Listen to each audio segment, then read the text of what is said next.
Muy buenos momentos tengan todos ustedes. En este video, su servidor, Agustín Sanjines García, presentará dentro de la lección 1, el capítulo 3 de la lección 1, que son cómo probar teorías. Cómo saber que una hipótesis es verdadera o falsa. Estamos hablando del pasado, de lo que pasó en el diluvio universal.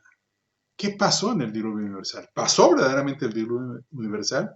Entonces, en esta lección vamos a hablar cómo probar teorías, cómo probar hipótesis. Pongamos mucha atención y veamos cómo acercarnos a la verdad. Son hechos que pasaron en el pasado, hechos irrepetibles. ¿Cómo juzgarlos? ¿Cómo saber que así sucedieron?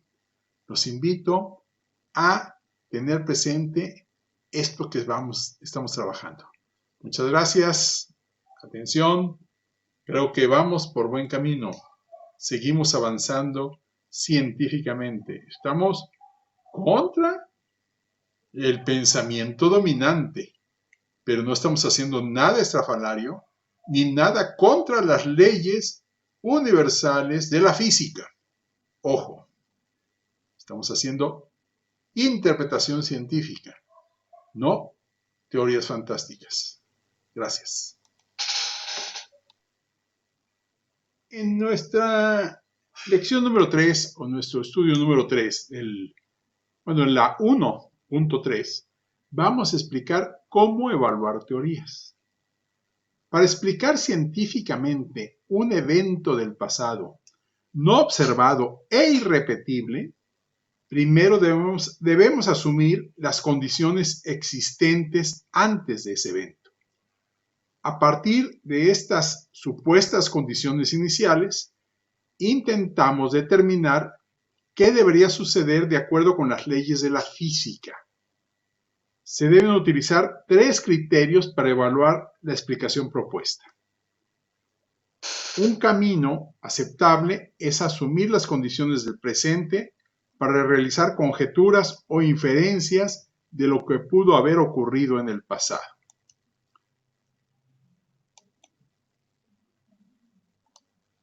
Desde que hacemos esto, formulamos hipótesis que una vez que se van asumiendo como probables, se formula una teoría.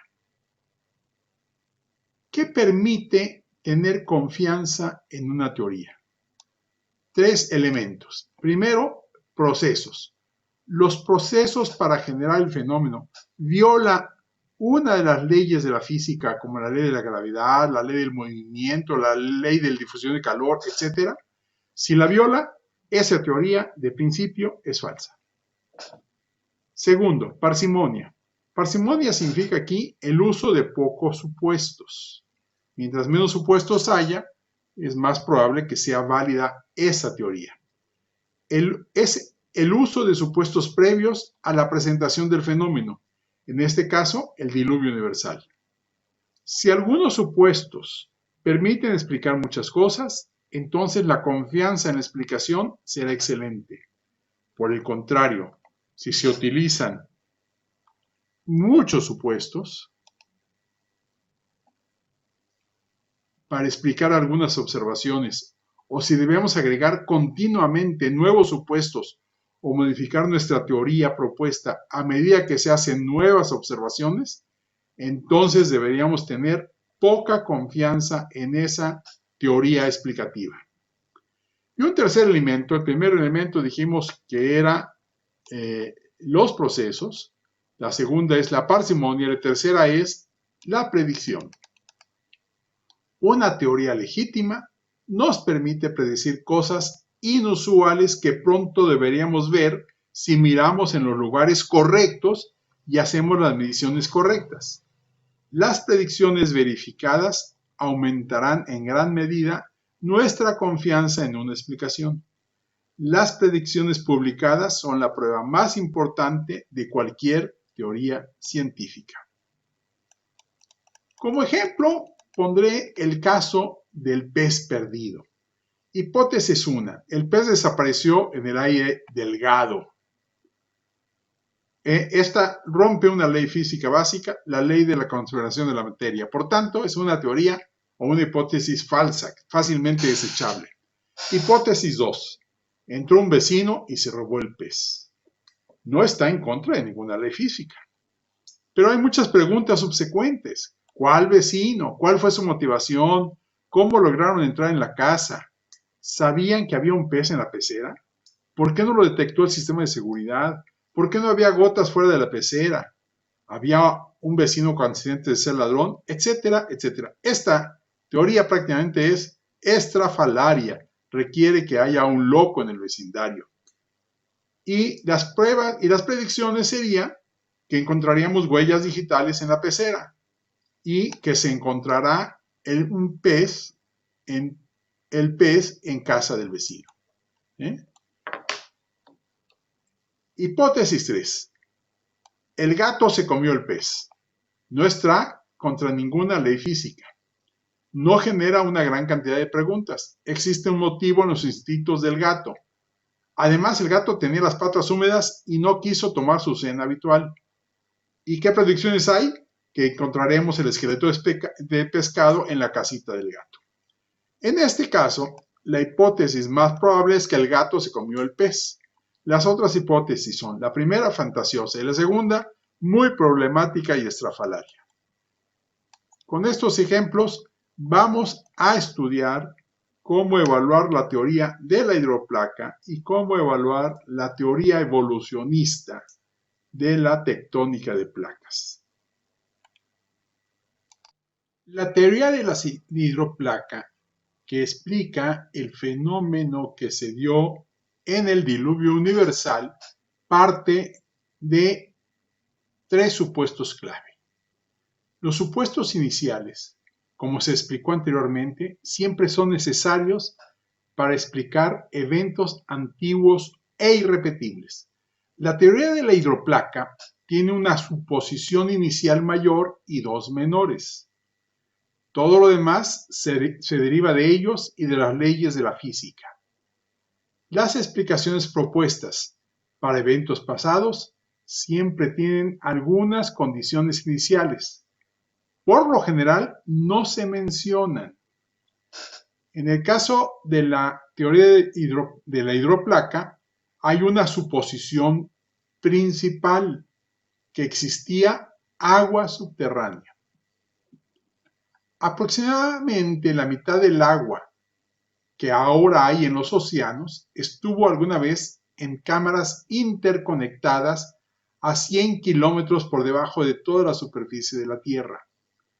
En miles de lugares, el techo caído de la cámara se presionó contra el piso de la cámara. Estos contactos sólidos se llamarán pilares. El espesor promedio del agua subterránea fue de al menos 1,5 kilómetros o 2 kilómetros. Sobre el agua subterránea había una corteza de granito. Debajo de esa agua estaba el manto de la tierra. Esa es la suposición principal, que había agua subterránea abajo de la corteza terrestre. Hay dos suposiciones menores. La primera es un continente global. La corteza previa a la inundación de la Tierra rodeaba el globo.